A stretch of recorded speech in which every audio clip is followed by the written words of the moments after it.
Bagaimana kalau alasan hidup rohanimu terasa kering bukan karena Tuhan jauh, tapi karena kamu selalu terburu-buru saat bersamanya?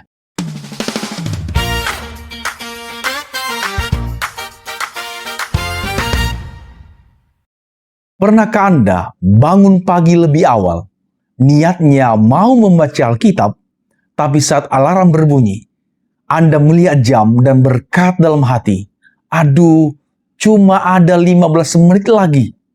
Lalu kamu membaca cepat, berdoa singkat, dan berburu-buru memulai hari. Secara teknis, kamu sudah bersama Tuhan, tapi di dalam hati, kamu tetap merasa kosong. Kenapa bisa begitu? Karena hubungan tidak dibangun dari kecepatan, tetapi dari kedalaman.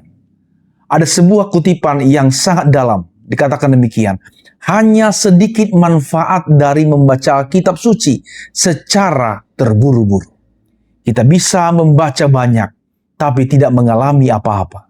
Kita bisa menyelesaikan satu pasal, tapi tidak benar-benar bertemu dengan Tuhan. Masalahnya, bukan kita tidak punya waktu. Masalahnya, kita tidak memberikan waktu yang terbaik. Kita bisa scroll HP berjam-jam. Kita bisa sibuk dengan banyak hal. Tapi saat bersama Tuhan, kita terburu-buru. Padahal, firman Tuhan diberikan bukan sekadar untuk dibaca, tetapi untuk mengenal Dia.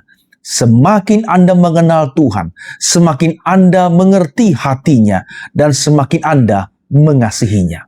Dalam Kisah 17 ayat 11 dikatakan bahwa orang-orang Berea menyelidiki firman Tuhan dengan sungguh-sungguh setiap hari. Bukan cepat-cepat, bukan asal baca, tapi dengan kerinduan. Saudaraku, hubungan dengan Tuhan itu seperti hubungan dengan seseorang yang kita kasihi. Kamu tidak mungkin berkata, "Aku sayang kamu, tapi aku cuma punya waktu 2 menit untukmu." Tidak. Kasih selalu menyediakan waktu. Mazmur 46 ayat 10 berkata, "Diamlah dan ketahuilah bahwa akulah Allah." Perhatikan, diamlah. Bukan terburu-buru, bukan tergesa-gesa, tapi berhenti dan benar-benar hadir di hadapan Tuhan. Mungkin hari ini kamu merasa, "Aku sulit punya waktu." Jujur saja, bukan tidak punya waktu. Kita hanya belum menjadikannya sebagai prioritas. Dan ini penting. Hubungan dengan Tuhan tidak dibangun dari perasaan, tetapi dari keputusan.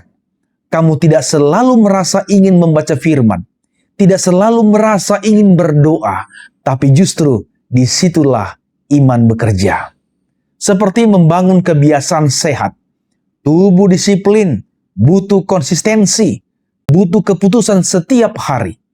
Yesus berkata dalam Yohanes 15 ayat 1-8 tentang tinggal di dalam Dia. Tinggal bukan sekadar datang sebentar lalu pergi. Tinggal berarti dekat terus-menerus, terhubung dengan Dia. Tanpa itu, kita tidak bisa berbuah. Saudaraku, hari ini Tuhan tidak meminta waktu yang banyak. Tuhan meminta hati yang sungguh-sungguh. Bukan sekadar membaca, tapi tinggal. Bukan sekadar rutinitas, tetapi hubungan. Saudaraku, kalau Anda rindu punya waktu yang sungguh dengan Tuhan, tulis di komentar, "Aku mau tinggal dalam Tuhan."